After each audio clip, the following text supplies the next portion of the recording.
welcome to Talk This. It's dangerous to podcast alone. It's a side quest episode this week, co-hosted by your me host Madelyn. And your you host Emma. No! No, I'm both of us. You are? The me host and the you host. The listeners. I am the listeners. What? Never mind. No. I've had too much brain-bending pop culture in the past 6 hours. Thanks for tuning in. This week on the show, it's our 6th week. There's nothing for like 6 weeks. Like bi-weekly. There probably is. Sex you look weekly. That's not good. It's our every 6 weeks side quest episode where we talk about what we've been playing over the past month and a half. Can you believe the last time we recorded one of these, it was mid-October? No, not really. I mean, that's just how time works, so yeah. I think you believe it. But, like, as I said it, I was like, yeah, of course I can believe it. You literally just explained that it's every 6 weeks. But here we are. But it's still hard to believe. It's hard to believe that 6 weeks pass every 6 weeks, isn't it? It is. It's really is. Sometimes it feels like 4 weeks. Sometimes it feels like 512 weeks. It really does. It really does.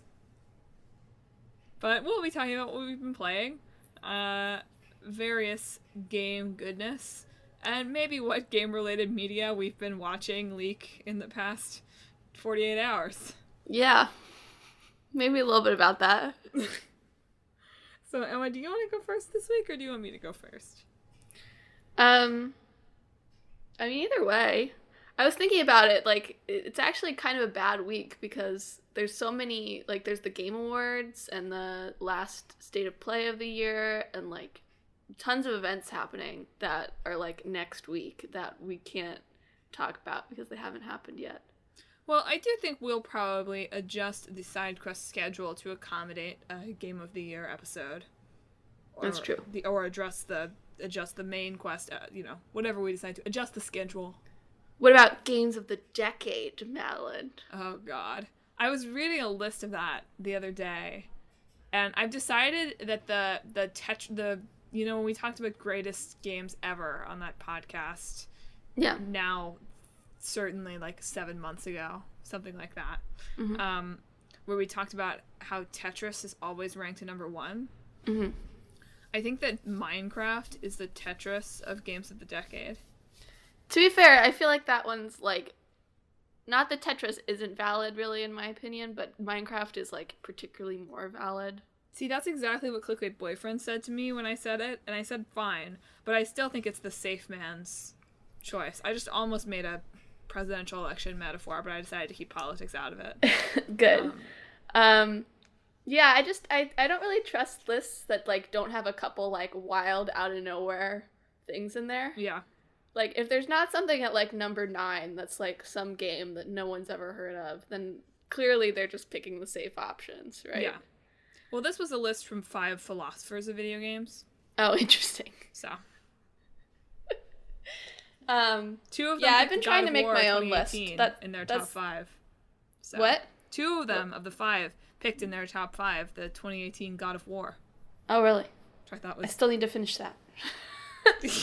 Right, see, I was reading that and I was like, oh yeah, Emma's finished it. We'll get the disc from her at Christmas.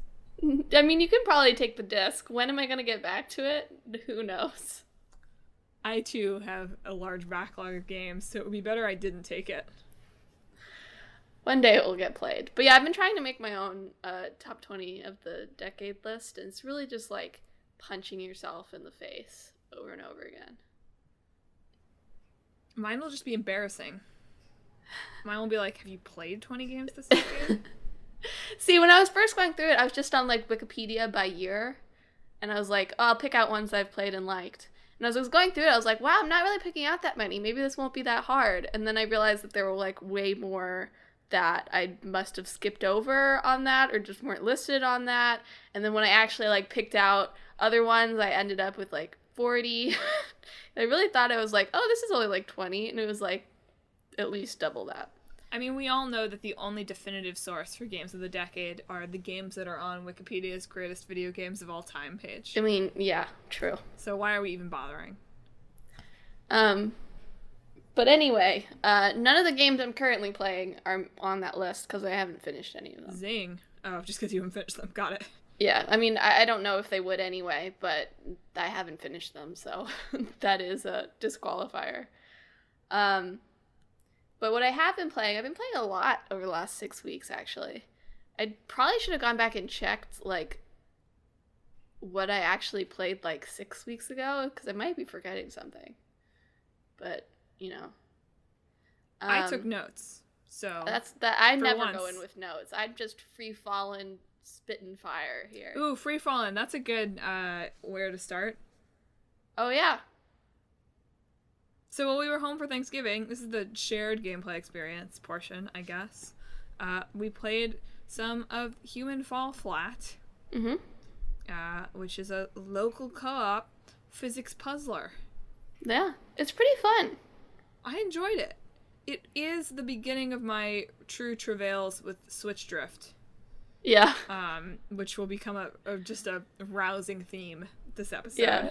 Yeah, so it's already like a sort of a purposefully like sort of awkward game to control, right? Because you just got this like big sack sort of thing in a human shape that sort of like wiggles around no matter what you do to it. And when you then have Switch Drift on top of that, I can imagine how trying to do anything precise. Well, you don't have to imagine. You can watch the camera spinning around as I try to pull myself up onto the ledge. To be fair, you were genuinely better at jumping than I was still. Well, good thing. I got stuck on that one, like, seesaw area for ages, I felt like.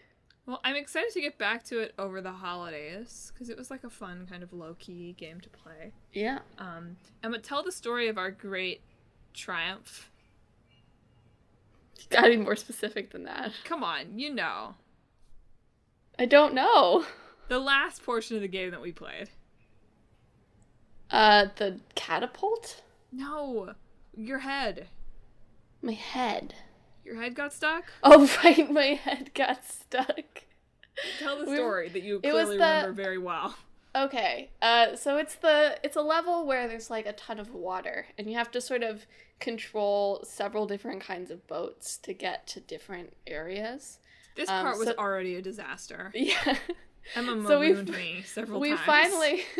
We finally progressed up to the big tanker of a boat and got that where it needed to go and hit that checkpoint. And then there was something where you have to like lift like cargo containers so that you can jump across them to get to this high area on the other side. And I feel like we didn't actually figure out the correct way to do this.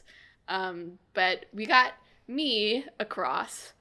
While Madelyn continued to try to fiddle with it. The way we solved this puzzle is we got the hooks for the little, like there was a crane machine that could lift up the cargo containers. So we got the hooks into one of them, finally.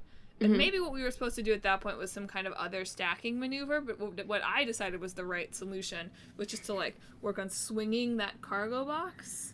Yeah, see, I don't think that's incorrect. I think part of it was that we had two hooks stuck in the same yeah, that probably did mess up the physics. Thing, yeah. Which I think perhaps caused a bit of trouble. But anyway, I got across. I kept going, to do what I had to do. I died once, and it turned out there wasn't a checkpoint across from this really frustrating puzzle that we got stuck on. And this game is pretty generous with the checkpoints up to this point, I think, right? Yeah. So then I managed to get across where I'd died before, and I found where we were supposed to go, and you had to, like, stack boxes on top of each other so that you could jump on them and then jump over sort of this gate area. And now the smart thing to do, the thing I did eventually, would have been to pull yourself up on the concrete wall next to it, but because I was so scared of drowning, because there was water on the other side, I didn't want to do that. So instead I was trying to jump through like this, like there were a bunch of poles, like sort of like a gate, but it didn't have a top, right? Like something that would stop you from taking your shopping cart somewhere or something. And meanwhile, to really set the scene, just imagine me going, crap!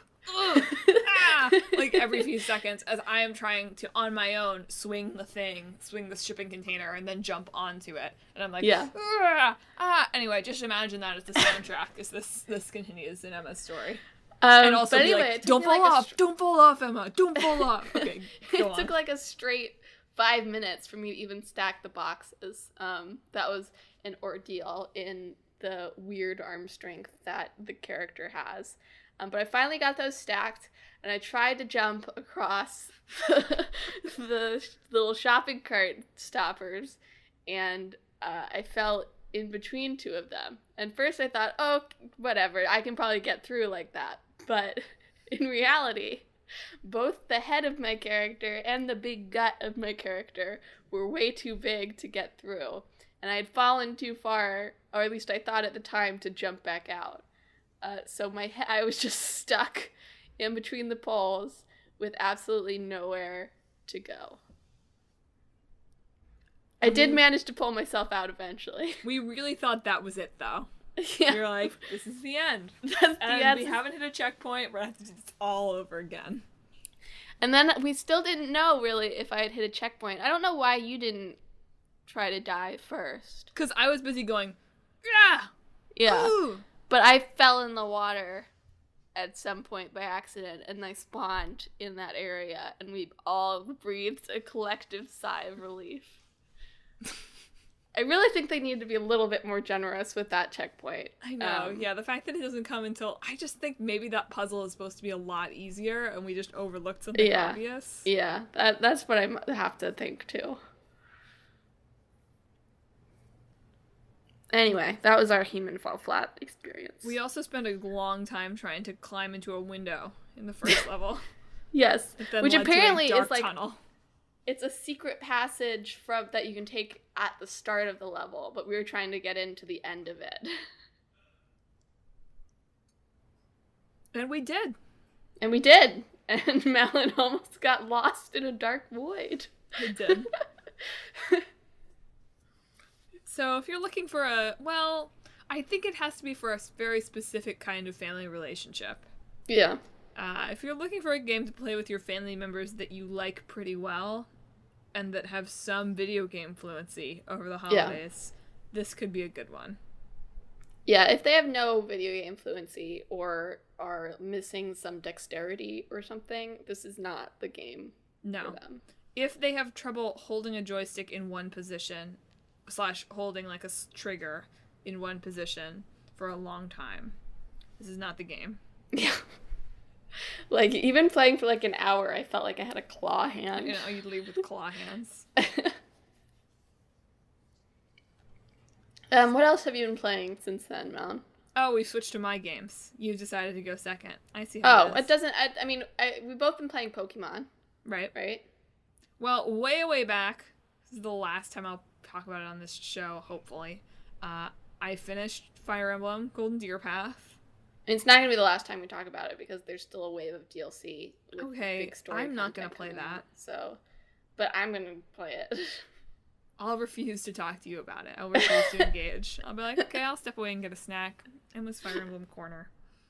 The reason it took me so long is that I got every single support conversation. I still can't believe you. Minus Ferdinand's. Okay, so Ferdinand I had to kill. Oops. Didn't get heavy armor high enough.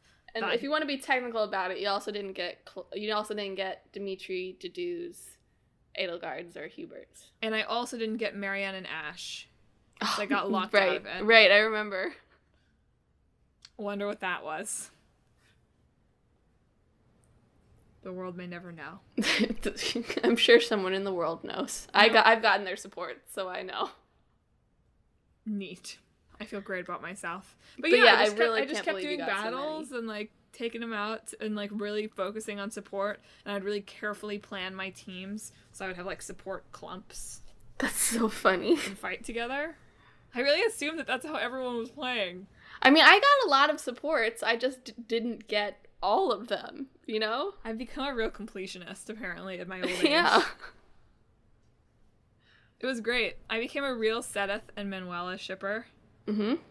Didn't see that one coming, but was like thrilled about it. They went and started a school together and got married in their endgame, which is good.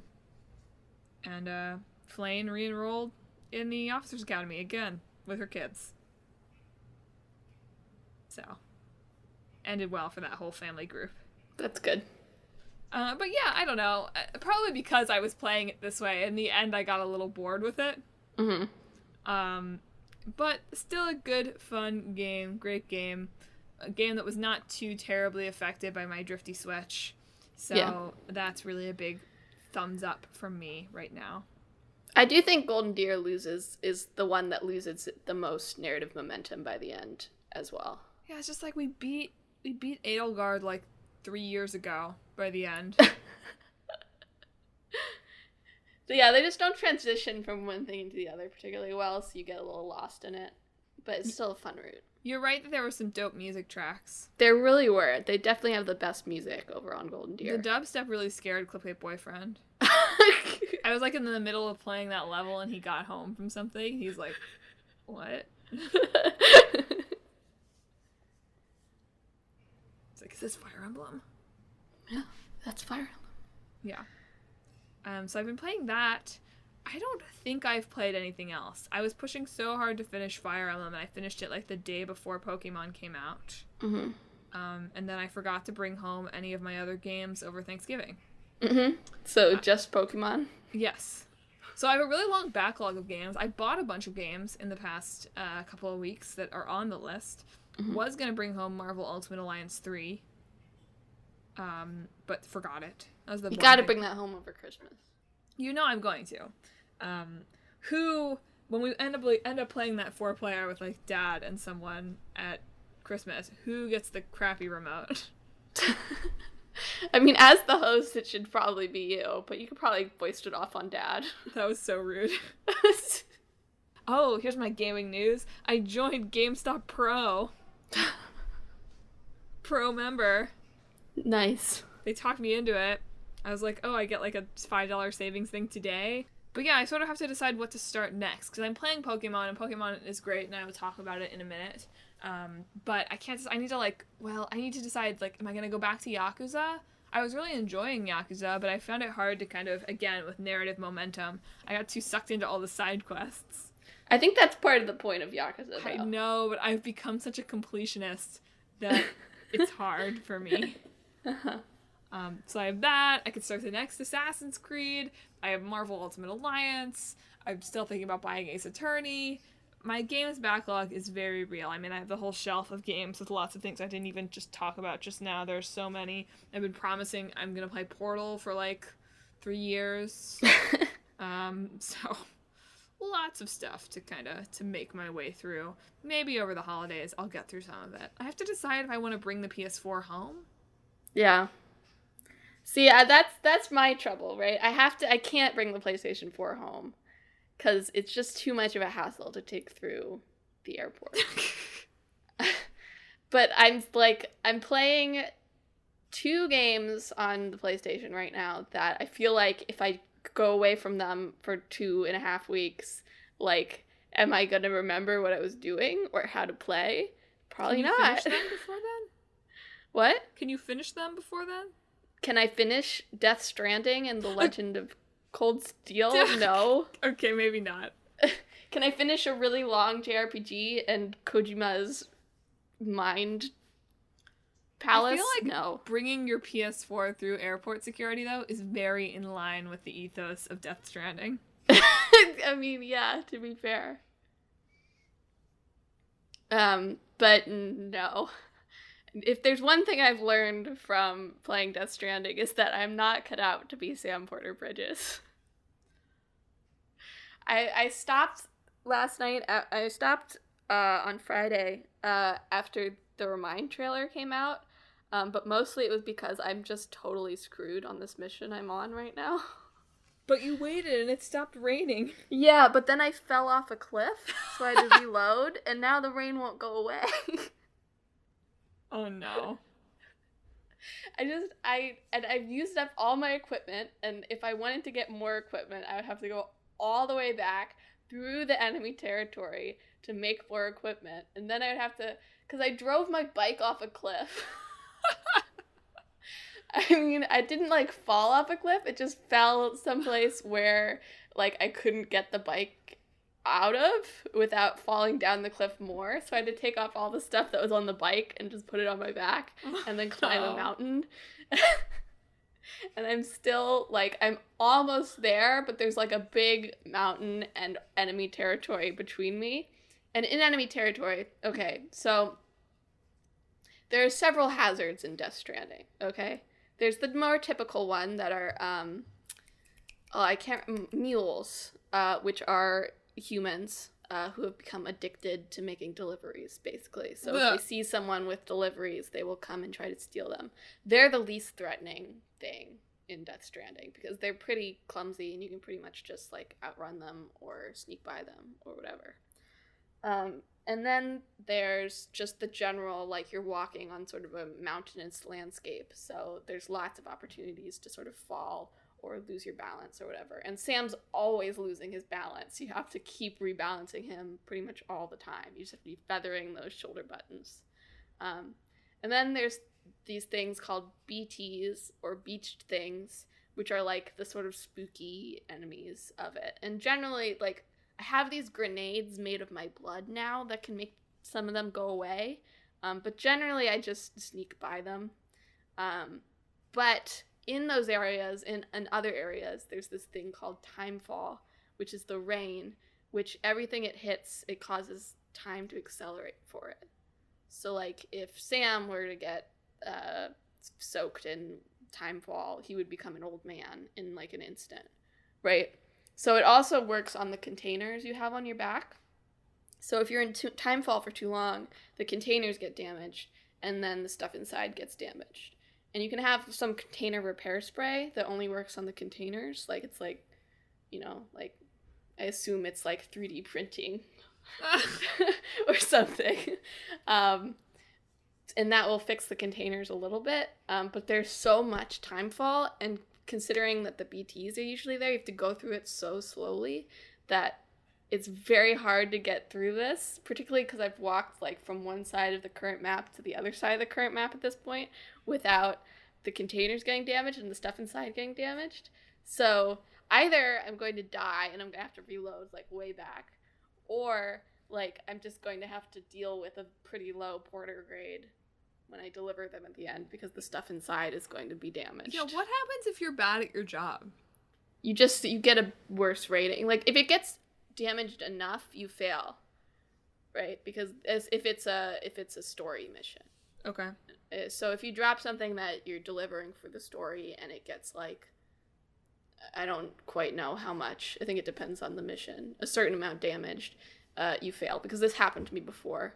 I tried to make a jump with, like, 70 kilograms on my back.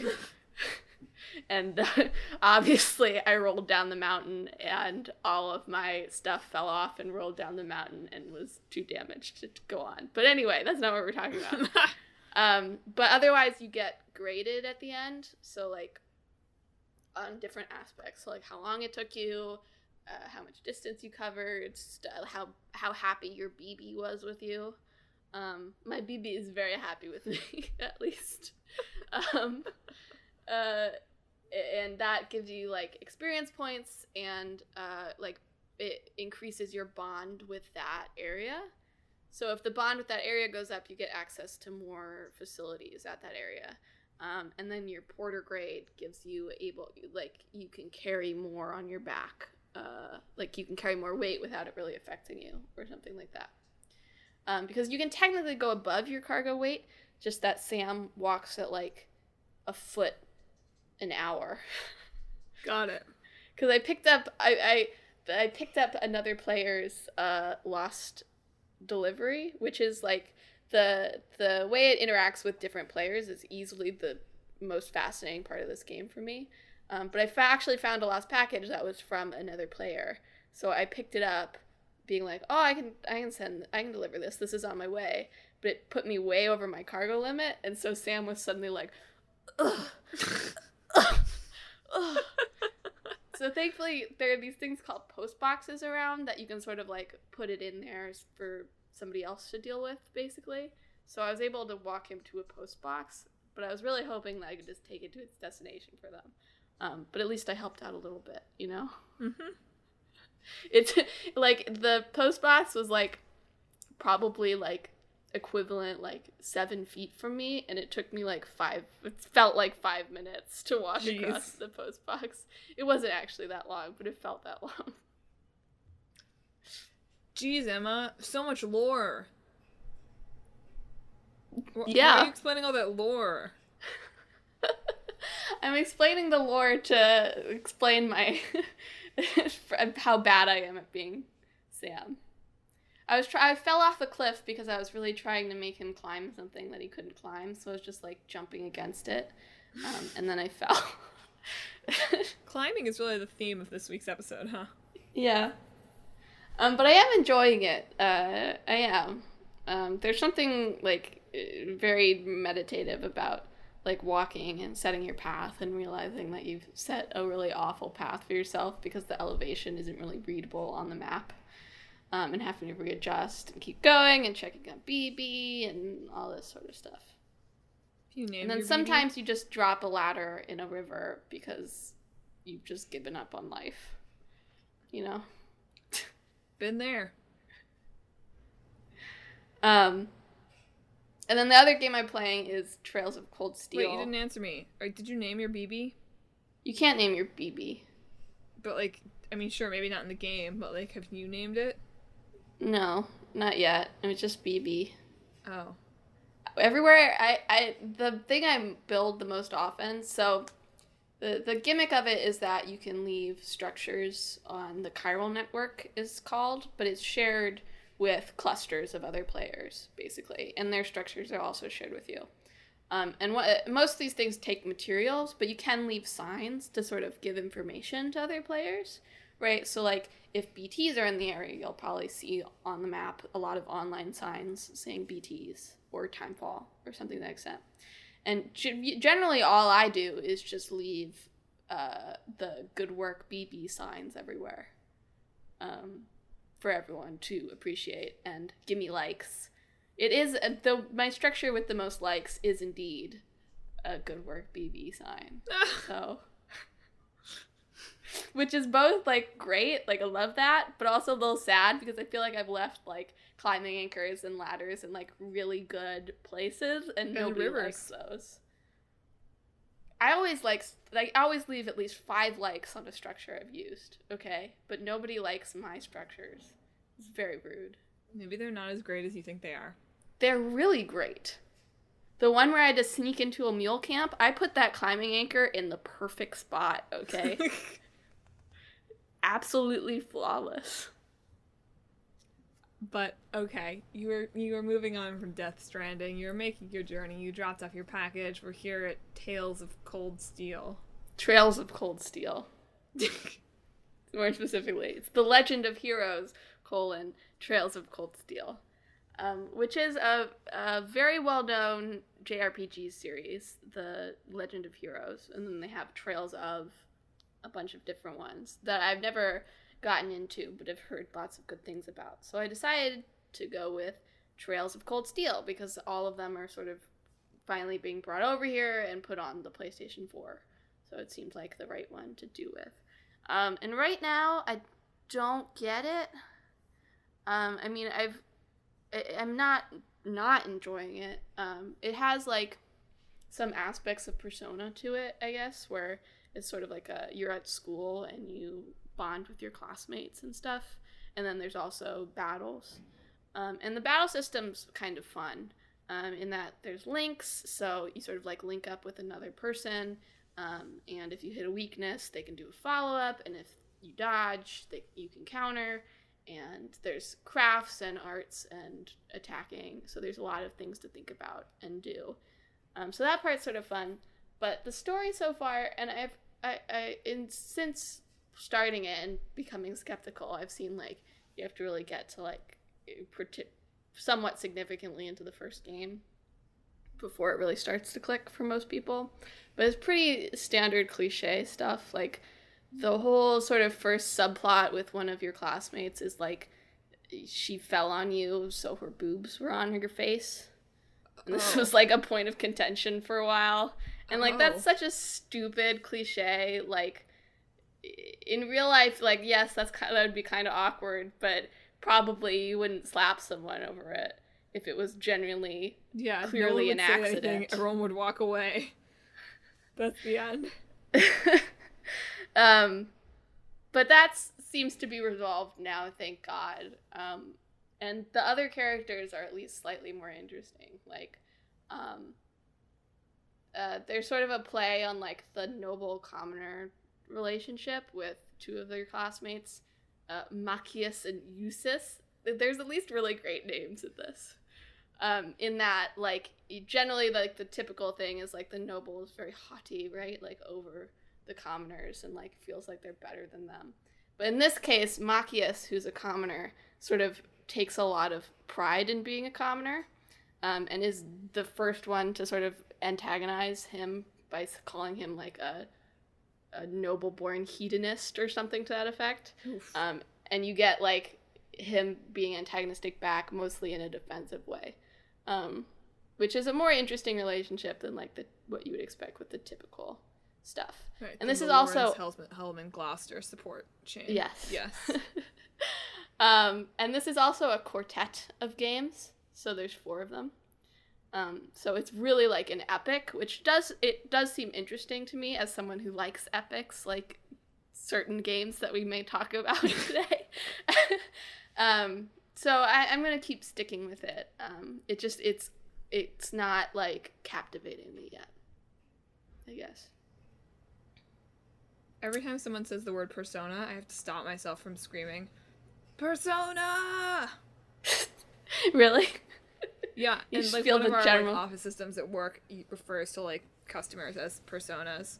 And Oh. somebody said it out loud the other day, and I really did almost say, Persona! And it just would not have been the audience for that. Oh no. Oh dear. Did you see that they came to New York? They? The Phantom Thieves. Oh yeah, I did. Yeah. It's at we've been in that CVS. I still think it's funny that was like a CVS. It's a CVS in a very weirdly fancy building. Well, I guess that's a little better. We went there to get you snacks before you went back to, on the train somewhere at some point. I see. Everyone thought it was going to be Times Square. That would have been dope, but... Yeah, I don't think it's quite big enough. Yeah, I don't either. To snag Times Square. But yeah, that was for the Western release date, right? Which Coming in March. is like it's a terrible Western release date. Like, you can't put it there. You can't put it in March. Why not? Because there's so many games coming out around March, including like Final Fantasy VII Remake. Like, Maybe. it just seems like a bad choice for competition-wise, you know? I guess so. I'll probably still get it. We gotta make CBB. Like, even April. Like, if February or April, both would have been better. That's all. Whatever. The Phantom Thieves aren't afraid of an adversary. Powerful Fair adversary. enough. Fair enough. Yeah, but that's all on the PlayStation right now. I also have a huge backlog of games, of things I've started and will need to get back to. But I'm trying to do 2 at a time. I have my weekday game, which is Trails of Cold Steel right now, and my weekend game, which is Death Stranding right now. The way that you pronounced weekday and weekend made it sound like you were saying my weekday game. Week end game. I'm sorry about that. My apologies. I was like, dang, what a judgment. And then we've both been playing Pokemon, which we've brought up already, but didn't really talk about. Yeah, so I got Sword because Emma decided she was going to get Shield. Why did you pick Shield? Was it for Galarian Ponyta? I like the little ghost gym leader Gotcha. with the funny little mask. I don't even know at all what you're talking about because I play Pokemon Sword. It's, so there's the fighting girl. Have you gotten to the I have all 8 gym badges, my friend. B? Is that I her don't name? remember. The gym Like leaders, short- some of the gym leaders made a strong impression on me, some of them did not. Short white hair, I think. There was girl. definitely a fighting gym. Yeah, that's the substitute for the ghost boy. So I felt like the Ghost Boy was the better choice. Dang. Roasted. Also, I wasn't particularly passionate about Sir Fetched, especially now that there's like a dumb evolution chain for Farfetch'd. I haven't done it yet. That's one of the evolutions I've been saving because I'm like, this is going to be so annoying. Yeah. Yeah, it is. Even like reading about it, I was like, that can't be real. That has to be a meme. But no. It's just like utterly excessive. Well, I already did the one where you have to turn your Switch upside down. I love that. That's a carryover from one of the previous generations, to turn your DS upside down. How on earth would you be able to know that without looking it up? So the Pokemon does do a thing where it kind of like okay. its animation is it turning upside down. Okay.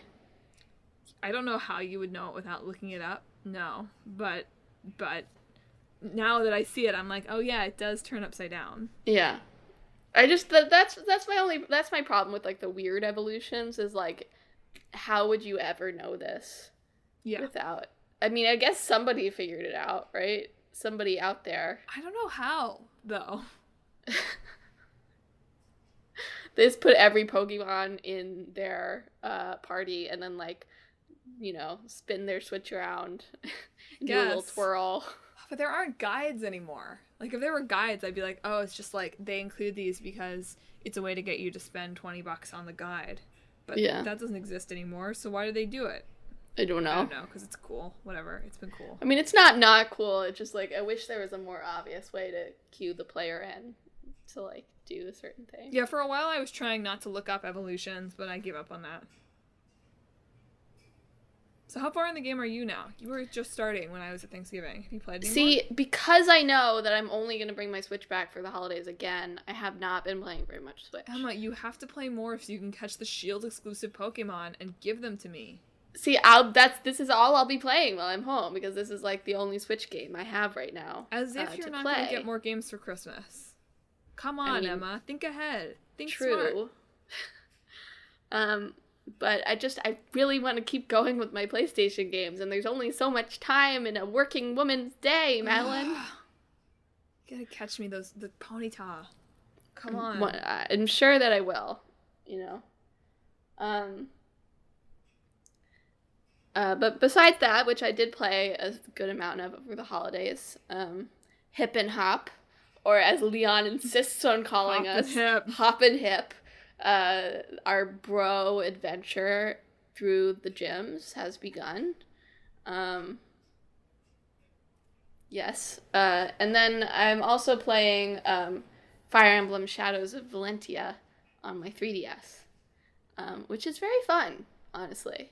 It's a little weird. It's definitely a different kind of Fire Emblem, but I'm having a good time with it. Especially like the character art, and this is like such a weird thing to point out, but wow, it's gorgeous. Like the art style is so pretty. Like the ones in like Three Houses are like good, but they're pretty standard looking. But these ones sort of look like watercolor paintings, I guess, or like colored pencil drawings. I don't really know how to describe it, but instead it's not like there's flat colors. It's like they're very shaded and sort of fairy tale-y looking, I guess. That's cool. And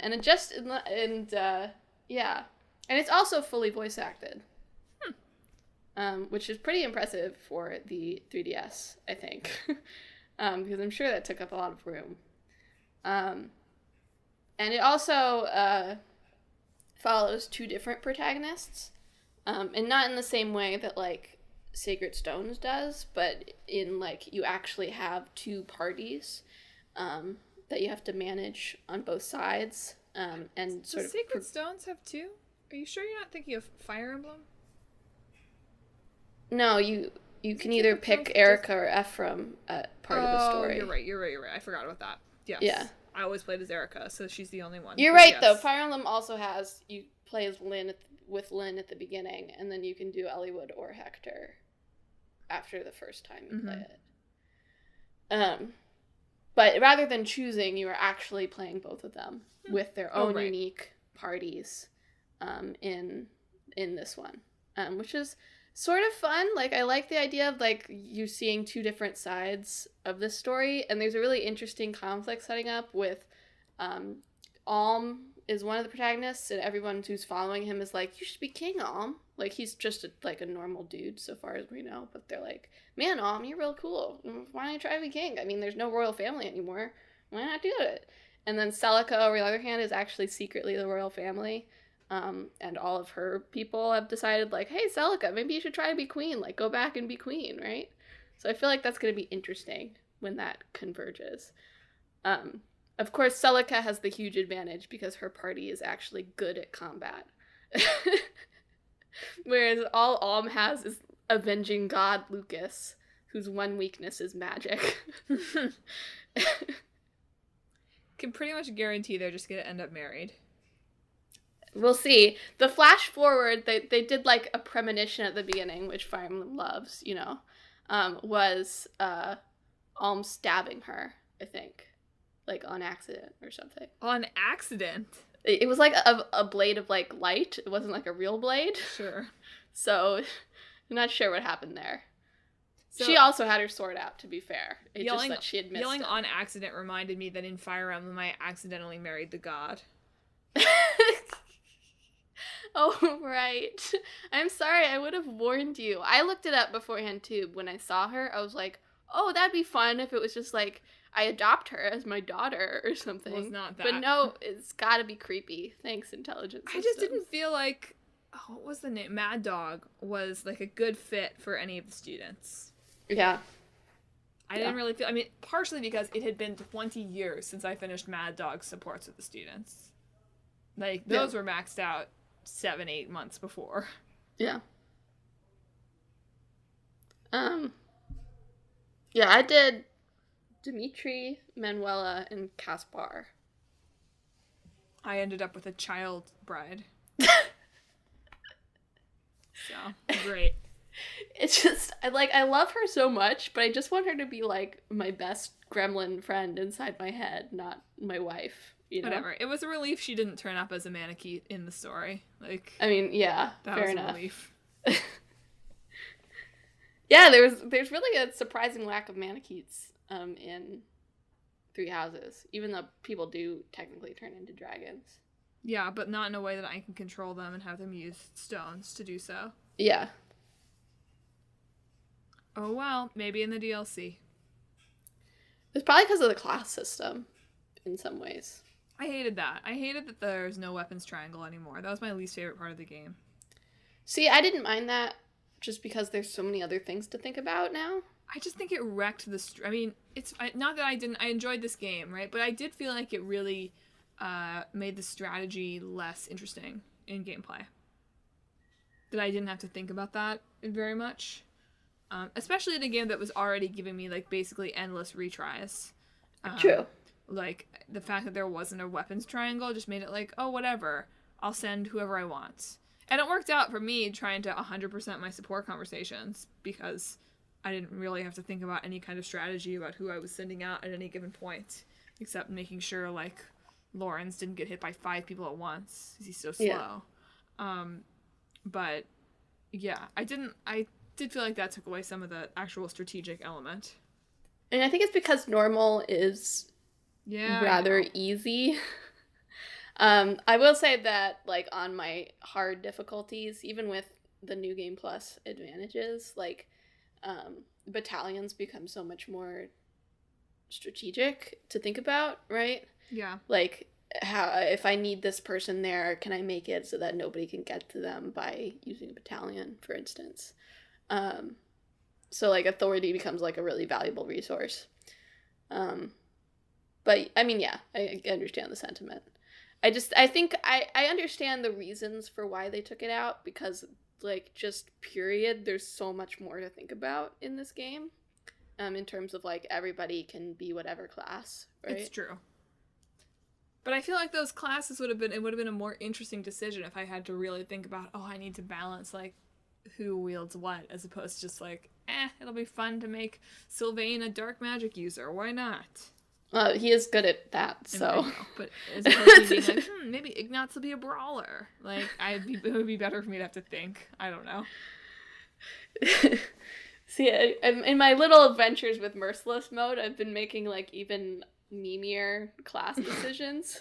So I've just, like, totally ruined myself. Anyway, I didn't really get to talk about Pokemon. Can I circle back to Pokemon? Yeah, you can circle back to Pokemon. It's your turn. So, I've caught... Is it my turn? Yeah, that's all I've played. But I went... Okay, whatever. Madelyn, we're free-flowing. We're spitting fire, like I said. You're Leave right. your notes behind. Throw them out the window. I'll try to spit straight fire here. So far, I have about 300 Pokemon in my Pokédex of the 400. Damn, that's a lot of Pokemon. So, because I've just been really focusing on, like, evolving all the ones that I catch, Oh, no, basically. I know. I understand. I think it's admirable, but I'm also thinking about playing it and having to look for 300 Pokemon. Come up with 300 nicknames. That's really the... I just go, so that's where I do free flow and Spitfire. I'm just like, what's the first name that comes to mind? And that's pretty much what I go with. But I've really enjoyed it. And I'm just going to say it. I think that Dexit really, for the first time in a pretty much ever, has made it feel possible to me to catch them all. Mm-hmm. Which I realize is kind of backwards, given everyone being like, oh, the series is catch 'em all, and you can't catch 'em all, because they took 'em out, Bulbasaur and Psyduck. But it really feels like for the first time that I can ever think of being old enough to actually feel like I could attain this. It's like, there are all of the Pokemon in 2 games, and I know someone who owns the other game. Like, the last time that I can think of, like, it feeling like we could catch them all would maybe have been somewhere back at, like, Ruby Sapphire, but that generation had 5 games. Right?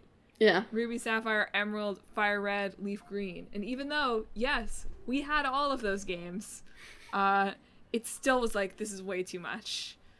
Like, I've watched the videos. Sometimes there's some great videos on YouTube about, like, what does it take to catch them all. Right?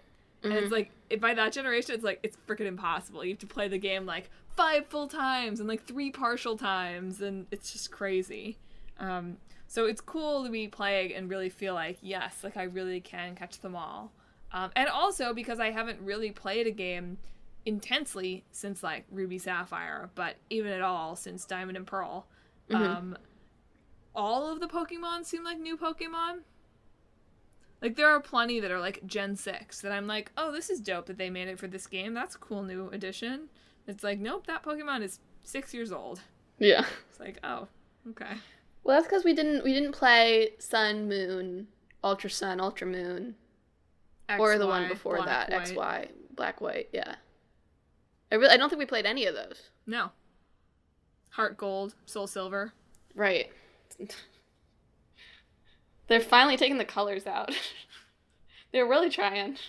I guess Sun Moon isn't really a color, but they're sort of more Pokemon-y. Anyway, Winna Opoke is finally, like, at the point of being able to take on the champion, except that I went back to the wild area to catch more Pokemon first. Finally found a Ditto. That's gonna change the name of the game for me. I'll get Sobbles ready for everyone. I failed to catch a Gigantamax Pokemon the other day, which I thought was impossible. Sad. But apparently it's not impossible. And yeah, I named my starter Hydrate or Die. Just gotta share all that stuff with the listeners. I'm proud of it. Josh has started playing too. He thinks the trees look bad, but only after I pointed it out to him. I was like, what do you think of the tree? And he was like, it looks fine. Actually, it looks like crap. Yeah. I mean, to be fair, they do. They look pretty bad. But also, I don't really notice that often still. Like, only when I'm staring at the trees am I like, oh, that looks pretty bad. Yeah. And the berry trees look cute, so. The what? Oh, the berry trees. Yeah, that's really what matters. So the important trees look fine. Yeah. I need to restyle my character sometime soon. I don't know. I like that it looks like me. I don't want to, like, shake it up too much. My character is known by their pink pants, and their pink pants alone. Yes. Anything else can change, but their pants must always be pink. Yes, you're right. And it was fun to trade Pokemon so I could get everything evolved. over Yeah. Thanksgiving. Yeah. I've got some more ready. Got a Reaper cloth so I can evolve my Dusclops. Cool. Get hype. I'm Tried very to hatch hype. a Munchlax. Didn't realize until after it hatched into a Snorlax that apparently it needed to be holding some kind of incense to get a baby egg. Who knew? Not me. Should have bought the strategy guide. Apparently. So yeah, hoping to catch them all. Really enjoying it. Having a fun time with the game. Haters can get out. This is a good transition. Do you have anything else to talk about, or just No, Pokemon? that's it. That's all I've played. Okay. I get very tired of people being like, oh, this game's unfinished. You know? It's like, no, it's finished. You can still critique it. But no, it's a finished product as much as any art is a finished product. Yeah. If we want to get into that, like, fine, we can have a theoretical discussion about whether any art is finished. But no, it's a finished product. And speaking of finished products, Kingdom Hearts 3 is a finished product. The Remind DLC is not things they carved out of the finished product. It's things that they wanted to be in the DLC from the start. I don't know if I feel the same way. I feel the same way. I don't feel think like they wanted it to be in the DLC, but I think it's hard to be looking at what it looks like this is going to include and be able to say that the vanilla game is like complete. Well, it's an epilogue. Yeah, but the epilogues in Kingdom Hearts games are usually like the vital part of the story that you wanted to understand the whole other 40 hours. Okay. I think we should be glad that they have matured with the times and are releasing this as DLC and not doing the Persona thing and re-releasing the same game with additions. No, I as a agree. final I'm mix not hating version. on it. I'm just Yeah. saying it's hard to think of. The game is definitely finished, but to think of it as complete without this DLC, I don't know. It's looking to me like you're gonna miss some vital story beats if you don't. Well, get the DLC. but at that point, if you're thinking of complete, like, well, are any of these games complete without the sequel? Yes. Really? Yes. The story overall is not complete, but the game, I don't know. Whatever. The point think being, this this is DLC just a looks sequel. wild. This seems like a sequel to me. It seems like it's like, how long is this gonna be? This It seems like, seems like a long time. do you know what Seems this like is they gonna just cost? made another game. They made like a spin-off game, basically. I was gonna go pre-order it, and then I was like, LOL, this is a leak. Like, the pre-order link isn't up yet. I know. It's very sad. It's gonna come out this week, either at the State of Play or at the Game Awards. Do you think they leaked it on purpose? No, I think somebody was fired. I definitely think someone was fired. Because it seems to be that, I don't know how someone found the link, but that they put it up as unlisted and not as private. Which means that it's findable. It's just not listed. When it's private, it's not findable. But somebody uploaded it in preparation as an unlisted video instead, it seems like. Because I noticed it was unlisted when I clicked on it from the Twitter link, but I quickly forgot the question I had about that when the trailer actually started. Yeah. I quickly put that out of my mind. What is going on, Emma? But actually, I think that's a decent way to think about it, is like, it really looks to me like it's going to be kind of the scale of like one of the side games. That Only just it's not on a portable thing anymore. He's definitely going to make some Kingdom Hearts for the Switch because there's not really handhelds anymore. That's my prediction. The next one is going to be a side game for the Switch. Dang. My hot Kingdom Hearts That's prediction right toasty. here. That's a toasty take. But yeah, wow, that was a stellar trailer. I hope that they haven't revealed everything again. I was just thinking about this because we were talking about it in this week's Clickbait Boyfriend about how, like, yeah, like, they pretty much spoiled the entire game in the trailers for Kingdom Hearts 3. I mean, I think they've showed pieces of a lot of it, but I don't know the context for everything right now. I know that. I want there to be some big surprises. I mean, I'm just, is any of this for real or not? Madelyn? I can't believe it. I cannot. When I started saying that, I was like, Oh my Well, god. okay, so when in the video I was watching, which was somebody's re-upload, their like channel ads popped up over the person that was walking, so I thought that was a femmer. I didn't realize it was Yozora until I went to Twitter. No, it's definitely Yozora. Who is Yozora? It also sounds like Ray Chase to me, who is the voice of the Master of Masters, and also Noctis, relevantly.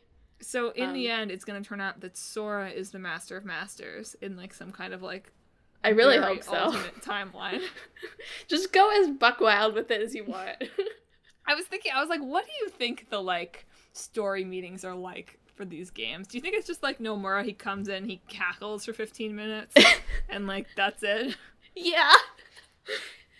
And they have to interpret those cackles. It's like a Morse code of laughter. Yeah.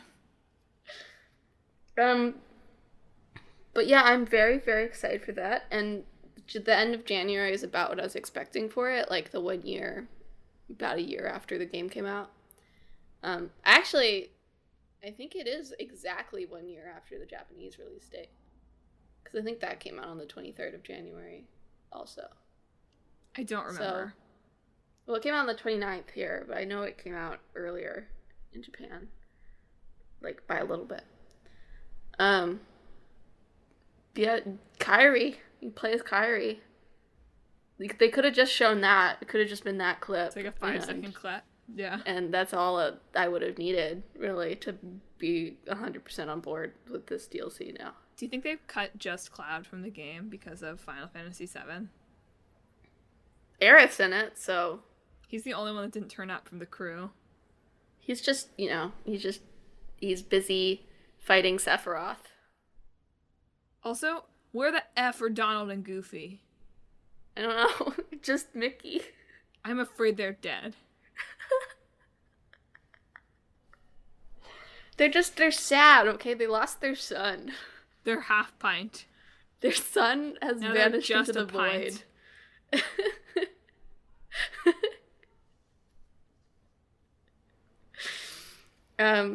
But Watch it turn out to be all Mickey Mouse. Like, this is just, like, all the non-Mickey Mouse stuff, and the rest of it is just, like, you walk around as Mickey. I think it's really funny, the Mickey picture in Riku's Station of Awakening heart stained glass thing. I don't like it. Like, it can't just be Mickey, it has to specifically be hooded Mickey. Where's Pluto? Do you think Pluto is going to be pivotal to this whole series? I hope so. He was always so intriguing in Kingdom Hearts 1. I was always like, what is Pluto up to? And I still want to know. Pluto is the Master of Masters. You heard it here first. Pluto's in the box. Anyway, look for us to 2 of these from now, when this is all we'll talk about on the side quest. You sure it's 2? You sure it's not? It's real close. I think this will take us to, like, right before it comes out. 2, 3, the 5th. You're right. Yeah. Oh, that's a blessing for everybody, because that means we will have played it 6 weeks before, you know? Yeah, it's true. So we won't be quite as overwhelmed by it. But I gotta have to play it, like, all that night it comes out and just finish it, because I'm going to Chicago that weekend and it's not acceptable to leave it unfinished. What if it's like a 20-hour game, Emma? Then I will go into work a zombie the next day. Well, folks, thanks for tuning in for this journey of a side quest episode. Yeah. Here at Talk This. It's dangerous to podcast alone. I cannot predict when you're going to jump in and when you're not. I just had to think about it for a second. Like, you know, sometimes it's reflexive. Sometimes I'm spacing out and I feel that sudden jerk, you know? If you like the show, we're not going to let Emma reprise her role of last week of doing this spiel because... I did a great job. Yeah, okay. You can go listen to the tape. If you want to know more about the show, you should follow us on social media. We're on Facebook, Twitter, and Instagram at Talk This Podcast, and we're on YouTube at Talk This Sisters. There, you can see Emma's spicy hot takes on the Remind trailer, as well as keep up to date on all of the activity on our website. Plus, this week probably coming as soon as I do it, because I kept bothering Emma to do it, and then she sent it to me, and then I didn't have time. Fire Emblem Tag Yourself. So watch out for that. It's really gotta finish those blogs, too. Speaking of the blog, you should check out our website, www.talkthispodcast.com, where you can read more about the show, see the games that are in the hat, and read our blog featuring long-running series, Clickbait Boyfriend, where my boyfriend is playing through the Kingdom Hearts series. We're finally almost finished with Kingdom Hearts 3. I think we are finished with the gameplay of Kingdom Hearts 3, but boy, did he have a lot of thoughts about those ending cutscenes, so it's probably at least 2 more editions. So check that out. And also check out Split Screen, where for a long time we were watching Boys Over Flowers and My Hero Academia, and now we're watching My Hero Academia and Coffee Prince. So it's a good time to jump in, because you don't have to watch like 18 episodes of Boys Over Flowers to know what we're talking about. So come join us. Also, if you like the show, the most important thing is that you listen to more of it. So you should subscribe. That way you never miss an episode coming out on Sundays at noon. We are on Apple Podcasts, Google Podcasts, Stitcher, TuneIn, Spotify, Overcast, Pandora, Pocket Casts, lots of casts. It's really hard for me to say Overcast. Almost comes out as Overwatch every time. But subscribe to us there, leave a rating and review, tell your friends. It's been a good year at Talk This, and we just want to reach more people in 2020. Next week, we are talking about an old game and a new game. The new game is Untitled Goose Game. Just Cause and Untitled Goose Game. Nice. Oh man, yeah. So my my Clickbait Boyfriend cover is timely. Yeah, really is. For our show. So tune in for that. Lots of chaos will be caused, no doubt. And a good time will be had by all. So Emma, do you want to sign off this week? This week, I hope that you have a good time.